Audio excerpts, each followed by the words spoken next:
And we're beginning. So welcome. My name is Annie Burke, and I'll be your host for today's 30 Minutes Together conversation. We're going to be talking about the phases and emotions of living through catastrophic wildfires. And we'll talk about how we can squeeze some optimism out of this situation. They're really scary situations, stressful situations, but there's also space and room for hope, and we'll talk about that too. So as we arrive in this virtual space together, I want to share a few things. First is that wherever you are in the United States, we're all zooming in from Indigenous land. I'm currently located in the Muwekma Ohlone territory, where Chochenyo is spoken in the town called Berkeley. And I encourage you to learn more about the Indigenous people where you live, and to join me and Together Bay Area in working to right some past wrongs and learn to connect and heal. Speaking of, Together Bay Area is a membership-powered coalition of 64 member organizations located in the 9 counties of the Bay Area plus Santa Cruz. Our coalition consists of Indigenous tribes, nonprofits, and public agencies. And we're working together for climate resilience and social equity. And I invite you to learn more about who we are and what we do over at togetherbayarea.org. I also want to give a big thanks to all of our members who make this regional coalition possible. So to today's session, we only have 30 minutes. These are intended to be short and deep and hopefully inspirational. But they're short because we know that you're busy. We know that you're spending a lot of time perhaps on Zoom or video conferences, and we really want to reach as many people as we can in a way that's palatable given everything else that's going on. And in these 30 minutes, Bob and I can't possibly cover all the topics or address all the questions. You know, wildfire is a topic kind of like water or land, where it's really encompasses so many things. And so we've set up a space for you to participate in this conversation, both in the next 30 minutes, but also ongoing. And I encourage you to hop over to padlet.com/togetherbayarea/wildfire recovery, and we'll put that in the chat so that you can link to it there for those who are watching this live on Zoom. And we'll hope that you contribute to the conversation, and both with Bob and myself, but also with your fellow attendees.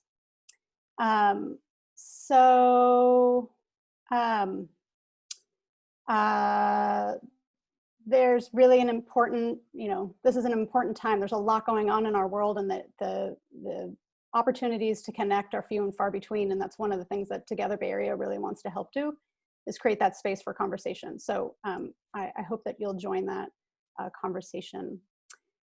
I'm thrilled to introduce today's speaker. Bob Neale is the Stewardship Director at Sonoma Land Trust, a member of Together Bay Area, where he's led the development and growth of the stewardship program there since 2004. He lives and he works in Sonoma County and has experienced the catastrophic fires in that county in 2017, 2019, and here we are in 2020 again. With that, Bob, welcome. It's really great to be in conversation with you. And let's start with a small question that feels really big right now. How are you? Well, that really is a big question, isn't it? Normally we give the flip answer, everything's great, or 2020 sucks. But if I'm really honest, I think I'm feeling overwhelmed. I think I'm feeling grateful. I'm pretty stressed out, anxiety levels high. It's a weird time right now. We've got climate change going on. We've got the pandemic. We've got the fires. We have an upcoming election. And because of the pandemic, we're cut off from people. we can't touch people other than the few people you're living with, and the hugs and the smiles and the daily interactions are gone. And so for someone like myself who's an extrovert, it makes it challenging, and going through this, I think maybe I can speak a little bit for the county up here. The wildfires are pretty stressful on a personal as well as a professional level. Personally, I live in Santa Rosa, and when you see the evacuations going off, or if you see, like last year, the glows of the fire on the horizon, you can't really tell how far away they are. Your power's turned off. It raises a stress level at a personal level. And professionally, because Sonoma Land Trust and our team is responsible for caring for thousands of acres of land and the people to some extent on and around them, it's a big responsibility. And going through the 2017 fires, wow, we had no idea what we were doing, and so there was a lot more stress associated with that. And I think the challenge with this kind of new normal is that, we've done what had to be done through the fires. We got people out safe when we could. We've recovered at work. Our families are kind of back in order. And you go through this almost year-long process. And about the time I'm processing my own feelings about the fire and stress, it's fire season again, and boom, it's blown up. And you do that 3 times over the past 4 years. And for me, I get this residual, I've got this emotion underneath the surface, but it's getting closer and closer to the top. So it's really hard for me to even talk about the fires without tearing up. It just touches that. And so when I talk to you folks, when I'm talking to you, or I talk to some of my colleagues down south, I'm very grateful actually to be able to help in any little way that I can.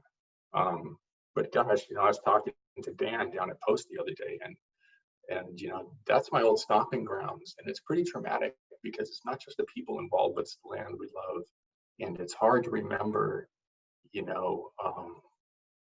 that everything actually is going to be okay.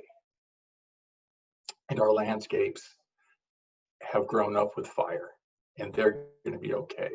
I think the people, that's a little harder, right? If you lose your house in a fire, okay is a long way away.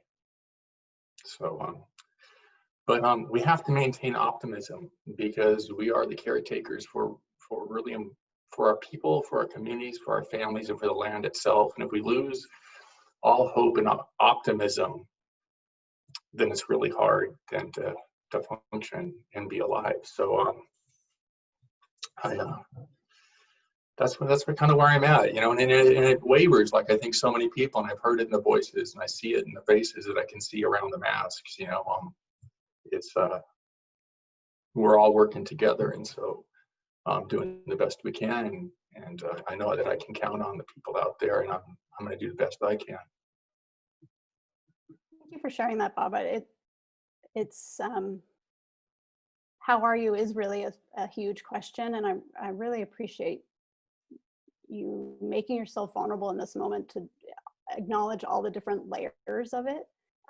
And you're right, without the hugs, without that actual time in person, it feels, at least from my perspective, like it's buried. We have to contain it in some way, that there's not the release that we usually would have. So it's hard times for sure.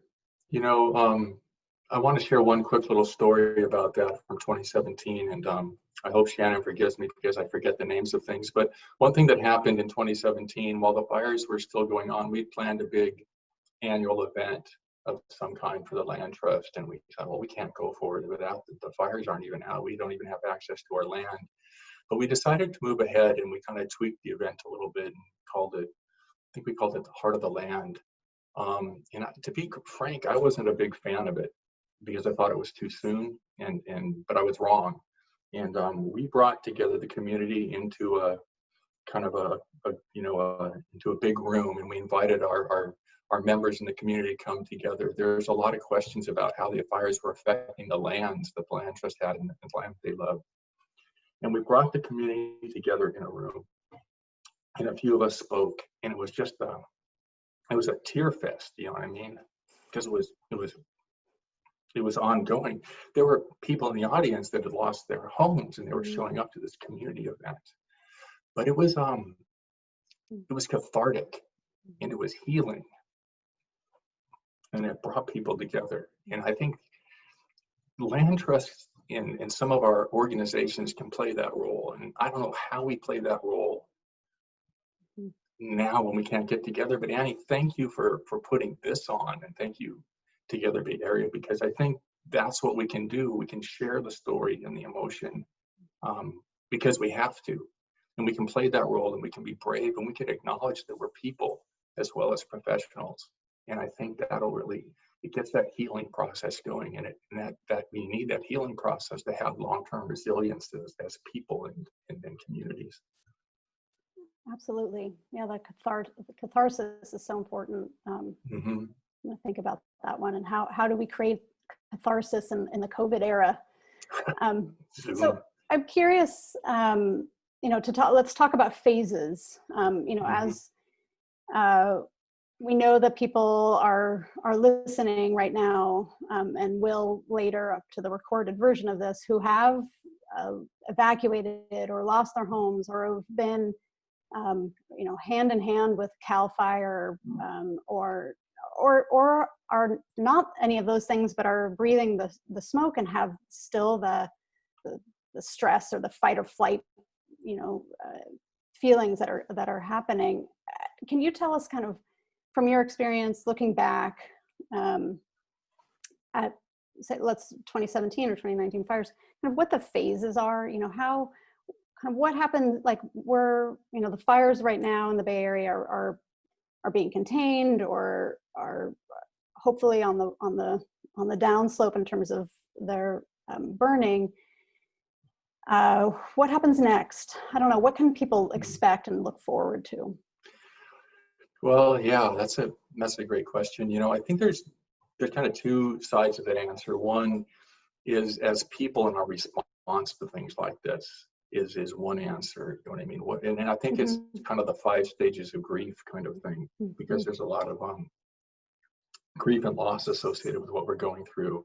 And then there's the land and the recovery of the land, I think, which is another thing completely differently. And I think it's important that we keep those things somewhat separate, because if we project our emotions too much onto the landscape, we can do damage, believe it or not. So I think it's we have to be aware, and we have to acknowledge our own emotional states.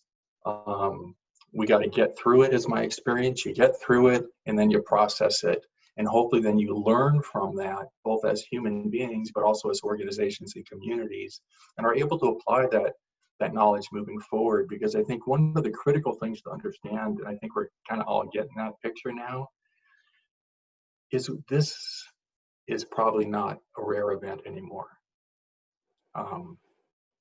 I'm starting to really understand that this is an annual thing. And whether it happens in Sonoma County, or whether it happens in Napa County or San Mateo County, this is it. We've got this confluence of climate change, built up fuels from, a change in management. Because remember, the Native Americans managed our landscape for thousands and thousands of years with fire, not by suppression, but by actively starting it. And we've changed that over the past 200 or 300 years. And then also the fact that people are living further out into these areas, and they're creating situations, dangerous situations, to be quite honest. And so we have to, as communities and as conservation organizations, we have to change our management strategies. We have to think about working on fire as a regular part of our work every day and every year. It's not something we do just when it happens to roll in. There are things we can do to make our homes and buildings safer, the lands around our property safer, and there's things that we can do to create healthy habitats, because fire is a natural part of the landscape. It has been for thousands of years, and it can do a tremendous amount of good. And it's hard to say that right now. And I know people that have just been burned out may not want to hear that. But as natural resource professionals, we know that that's true. And so if we can change the way that fire moves across our natural lands, if we can get that fire through our management and returning fire to the landscape out of the crowns, back onto the ground, lower the intensity, the speed, the heat, then we can make our surrounding community safer. If we can be the examples and leaders, we can harden our buildings and make them fireproof. If we can do defensible space, then we can make sure that our buildings and our infrastructure isn't carrying the fire across the landscape. Because that's what's happening now. Embers going onto roofs and fires jumping ahead a quarter, a half, and sometimes a mile at a time by buildings, not by the trees and vegetation. So we have a lot of work to do. And I think that that's a really important thing about looking forward in terms of recovery, is applying our lessons so that we can do a better job moving forward. And there's also, it's really hard to talk. There's a lot of information, right? I can share my stories, what we're doing, and I'm happy to take calls and emails from anybody after this. But I think really preparing ourselves as humans and organizations for this fact, accepting it, incorporating that is the phase that we really have to start entering into. And I think that people are. I mean, it's not that we aren't, but it comes hard. It's like this isn't an anomaly anymore, I think. No, and I hear a lot of good in what you just said, and very helpful insight. And that separation, though, of the personal experience from the land, the ecological perspective, and that we can put our emotions on the redwood trees that have been burned and say what a loss. But perhaps the redwood trees are benefiting and actually thankful for and reproducing from that fire. So I mean, you can see it in the outpouring of reaction to the fire going through Big Basin State Park, where there's, people have a really strong connection, emotional connection to that place, none of whom who actually live there. Right. And so, but they have, but the redwood trees would have perhaps a different perspective than the humans. Well, I think we've got this urge, we talk about responses, and maybe the stage of fire grief is to go out and fix it, right? For you folks that haven't visited your lands that have burned yet, it's going to be stark. I have to be honest. Going out there and seeing a land you love completely black and bare of any vegetation, the trees all black sticks largely. You see that, and it's almost overwhelming. And unless you've experienced this, everyone wants to go out and fix it, right? They want to chop down all the burnt trees. They want to put straw all over the land to protect it from the coming rains. We want to do all these things right away and get right on that. Well, on the natural end of things, I think we have to follow the do no harm. First, do no harm. We have to be patient. I mean, you want to assess for safety and make sure your people are safe, that the buildings are wattled so you don't get the heavy metals and this pollution with surface waters. You have to deal with the electric and the water systems for your buildings and your infrastructure. But you want to be careful not to cut down every tree that's black, because a lot of those trees are not dead, they're just black. These plants have evolved with fire, they can handle it. You want to be careful with using straw. It's full of weed seeds. And this land is ripe for weeds already. It's all this bare mineral soil. So you start spreading that all across the landscape, and you might do more harm than good. Patience is a hard thing. We have to be patient, and we have to watch, and we have to let nature tell us what to do. And then we have to find opportunity in the disaster that's fallen on us. And at the natural resource end of things, I think there is a lot of opportunity. If you've had a fire burn through your landscape and it's removed the fuel, we can really start considering expanding the use of fire and prescriptive fires in a way that we can't do when we have the fuel loads. So there are ways that we can try to squeeze some lemonade out of this, and we can continue to work on making healthy habitats that really return that fire resiliency to the landscape and protect our communities, increase biodiversity, help keep big trees, help sequester carbon. If we can prevent these massive catastrophic fires in some way, we can reduce the amount of carbon and help make a really positive impact to reduction of greenhouse gases. We have to think big and act small. And even our small actions need to grow bigger by working with our neighbors in our communities, because fires it's a landscape scale thing. It doesn't affect my property. It's affecting 50 and 100,000 acres at a time. We've got to pull together and find collective priorities and focus on those priorities. We've got an effort we're working with Sonoma County regional parks and state parks and the Ag and Open Space District, other private landowners in Sonoma Valley post 2017. And one of the things that we realized, we have 18,000 acres that we own collectively out there surrounding at-risk communities. And we realized that if we work together with CAL FIRE, and we got a grant to do that, we could look at that landscape differently, and we could try to return fire to it. And one of the things that you have to do is we looked at the priorities across that 18,000 acres. And maybe the priorities aren't on Sonoma Land Trust property this year. We're still going to support that and fundraise for that and support that effort to work on the priority areas that affect everything. And I think that's also an approach that we have to take in our own areas. And that provides some hope, because suddenly you're working together for a greater good. And then it really gets a landscape view of things. And we can really talk about ecology and human communities at a different scale that's forward looking, and help return this, a new land ethic, a new way of looking at our landscapes and our lives, because we're gonna have to cope with climate change. There's so much what you just shared. One of the things I want to go back to, and then we'll wrap up with hope.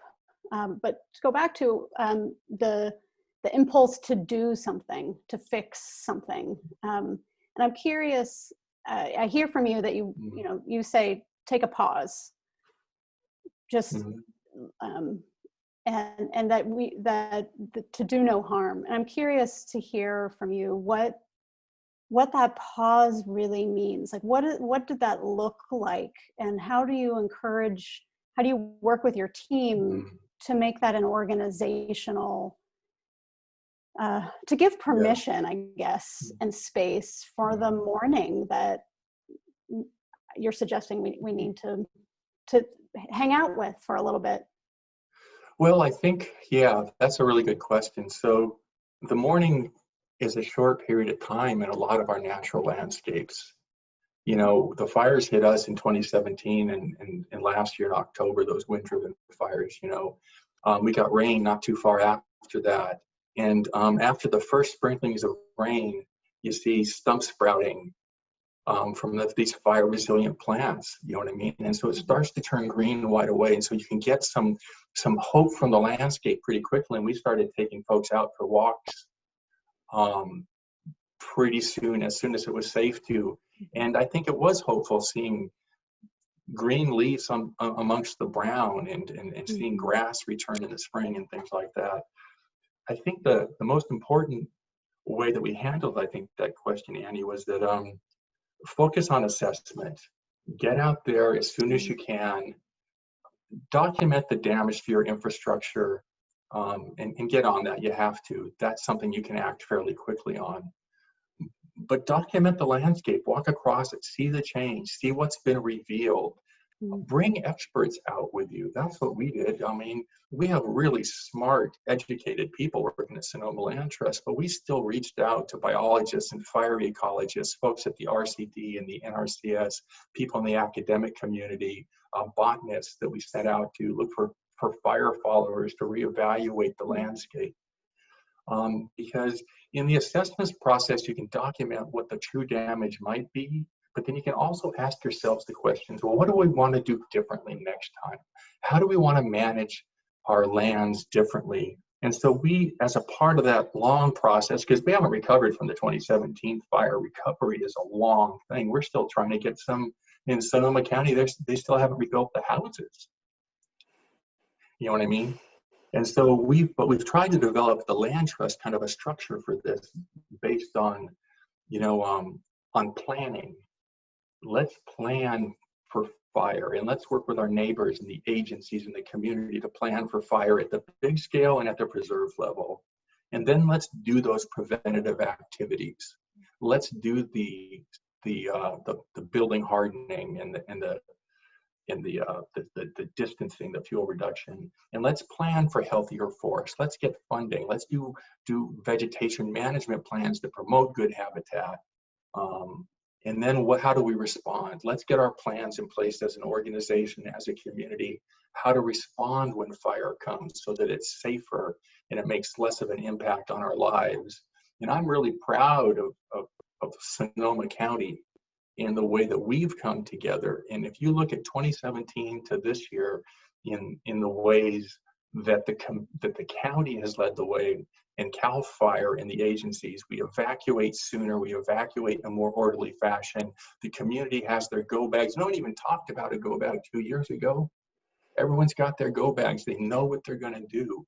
And that kind of pulling together while it's traumatic and dramatic, that's important. And so we're seeing changes in how we're addressing things. And we're talking, it's reaching out as part of this process too. Steve Barrett at Regional Parks in 2019, when we had the fires, he took me down and he showed me how to go to CAL FIRE's Incident Center, how that I could attend these meetings. And he shared with me how I might sneak into meetings and, and what we could do, because there's this whole platform of things going on there that were really important to us as a big landowner. And then we learned how that process works. That saved our landscape in some cases. It helped us get in contact with the right people at the right time to repair dozer lines. If you don't know that information, and folks at the Santa Lucia Conservancy further south in Central California have shared that information at CCLT and LTA. There's a lot of it out there, so we have to share that information. Mm-hmm. Yeah, thank you for that. That's exactly why we're here. So as we wrap up, let's talk about hope and optimism. What, in like 2 minutes, where do you find hope? And how do you, maybe where do you find it, and how do you find it, maybe tap into it on a regular basis, so that it can buoy you during some really trying times? Well, to be honest, Annie, I find hope from you. Thank you, I Bob. find hope from the people I talk to, from my colleagues. You know what I mean? People give me hope. I find hope which can lead to optimism from the younger people that are entering our field. I find hope from the way that our conservation community in the Bay Area is really trying to tackle the issue of diversity and inclusivity. And I find hope that we're looking for opportunities that in protecting ourselves from fire, we're looking to protect and serve underserved communities we haven't traditionally worked with, because we need the poorest and least advantaged of us is really the measure of our success as a society. So I find hope in that. We don't want to be here. Do you remember that scene? This is going to sound silly, I'm going to geek out. In Lord of the Rings, right? And so here's this little hobbit, and he's and all the powers that be, the big and powerful forces around them, are arguing what to do with this ring. We want to take it and use it for good. How many times have we heard that, right? Mm-hmm. And so this little Frodo, this little person steps up and says, "I'll take the ring." And he makes this monumental choice, and then he's just scared because he realizes what he's done, right? And he says, "I wish the ring had never come to me. I wish none of this had ever happened." And his guide Gandalf looks at him and says, "So do all people who live to see such times this is. But we don't, it's not for us to decide. We don't get to decide these times. All we have to decide is what to do with the time that's given to us. That's very powerful, Bob. Thank you for that. It's going to stick with me. It's going to take me a little bit of time to catch up with that. My heart needs a few minutes to catch up with that. I want to thank you very much for this time that we've had together today. I'm really in awe of and incredibly grateful to you for the offers that you and I know your colleagues at Sonoma Land Trust are making to others around the region who are living through things that you've lived through. And that I think is a real sign of community and it's what's going to help us be resilient. And so I thank you very much for all the work that you're doing and for the honesty and vulnerability that you brought to this conversation. As we wrap up, I want to encourage you all to continue the conversation. This is not a one-time. This is not it. This is an ongoing process and a conversation that we as a community really need to have multiple times with different people, all as often as we can. And so I encourage you to join the conversation at the Padlet that we've set up for this, but I also encourage you to reach out to your resource conservation districts, your land trusts, your park agencies, your colleagues around you, to see what new conversations we need to have to do a lot of the things that Bob talked about today. It's really we have the ring. It's been given to us to do something, to stay with your metaphor, Bob. And it's time to take action together. So with that, I thank you, Bob. Thank you, everybody, for coming. And take good care, everybody. Annie, I just also like to say thank you to everybody because you brought me on as someone to share my experiences, but I couldn't have got through the 2017 fires without help from so many different people across California up into Oregon and Washington who had experienced this. A lot of the lessons I've shared come from my colleagues at Sonoma Land Trust, on my stewardship team and beyond, our folks at Ag and Open Space and regional parks, the people I've talked to throughout the Land Trust community. We really are a village working together, and there's nothing that I have or know that didn't come from somebody else. And so thank you all for everything you've done for our collective work in California. Thank you. All right, that's a wrap. Okay. Suzanne, will you hit the record button? Stop.